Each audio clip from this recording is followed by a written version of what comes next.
کو یہ سوال ضرور تنگ کرتے ہیں۔ تو آج ہم جو بنیادی طور پر اسی سوال کی طرف جو ہے وہ فوکس کریں گے۔ دیکھیں، میں اگر انسانیت کو ہم اگر تقسیم کرتے ہیں ہمارے ہاں اسلامی میں، تو ہم اسے اس انداز میں تقسیم کرتے ہیں کہ ایک ہے عالم کفر اور ایک ہے عالم اسلام۔ انسان دو حصوں میں تقسیم ہو گیا۔ اور جب ہم بات کرتے ہیں کفر کی، تو اس کے اندر شرک اور جتنے بھی ادیان ہیں اسلام کے علاوہ، خواہ وہ جتنے بھی مذاہب ہیں، خواہ وہ آسمانی مذاہب ہوں یا بشری مذاہب ہوں، یا ایون جو اپنے آپ کو ملحد کہتے ہیں، وہ سارے کے سارے عالم کفر کے تحت داخل ہیں۔ وہ تو نہیں مانیں گے، ان کا دعویٰ ہے کہ اسلام مکمل دین، ضابطہ حیات نہیں ہے۔ چلے وہ تو ہمارے دائرہ اسلام سے ہی باہر ہیں، ہم اس وقت سرے دست ہم ان کی بات کو نہیں لیتے۔ اب آ جاتے ہیں امت مسلمہ، جو مسلمان ہیں۔ مسلمانوں کے اندر بھی آپ کو تین فکریں، تین طبقات میں مسلمان تقسیم دکھائی دیتے ہیں۔ ایک جو جمہور ہے، جمہور کا مطلب امت مسلمہ کی جو مضبوط روایت ہے، جس کے بارے میں حضور نبی رحمت صلی اللہ علیہ وسلم نے فرمایا تھا کہ میری جماعت جو اہل سنہ والجماع جو رہے گی، وہ کثرت کے ساتھ رہے گی، اور جو اسی کے ساتھ رہے گا وہ جماعت کے ساتھ رہے گا، وہ جماعت کا، اور جو جماعت سے نکلا وہ شیطان کا ہو جائے گا، جو جس طرح کے احادیث پاک میں اس کے مفہوم وضع ہوا ہے۔ جو اقلیتیں ہوئیں، جن کی تعداد بہت کم ہے، لیکن ان کو آج کے زمانے میں میڈیا پر ان کو پروموٹ کیا جانا،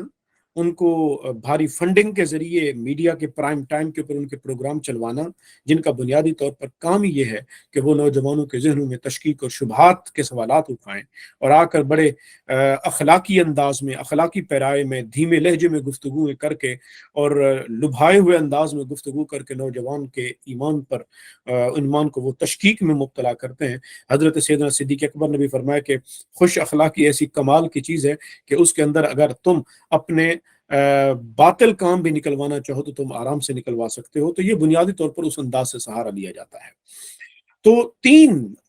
گروہوں میں تقسیم کیا گیا۔ پہلا گروہ میں اگر آپ کو بتاؤں کہ اسی سوال کے حوالے سے کہ کیا اسلام مکمل ضابطہ حیات ہے یا نہیں،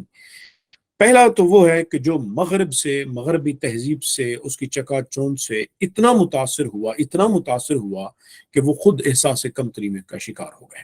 اور انہوں نے کہا کہ ہر خیر مغرب کی اور مغربی تہذیب کے دامن سے وابستہ ہے، اور انہوں نے اٹھا کر نکال کر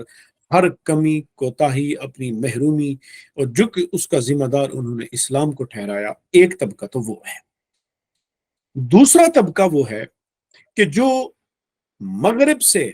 متاثر بھی ہے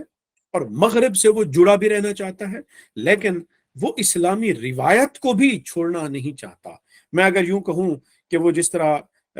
بقول غالب کہ ایمان مجھے روکے ہے جو کھینچے ہے مجھے کفر، کعبہ میرے پیچھے ہے کلیسا میرے آگے، کہ اس صفت کے لوگ ہیں کہ جو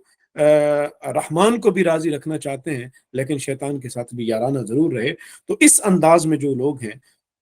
ایک وہ طبقہ ہے کہ جنہوں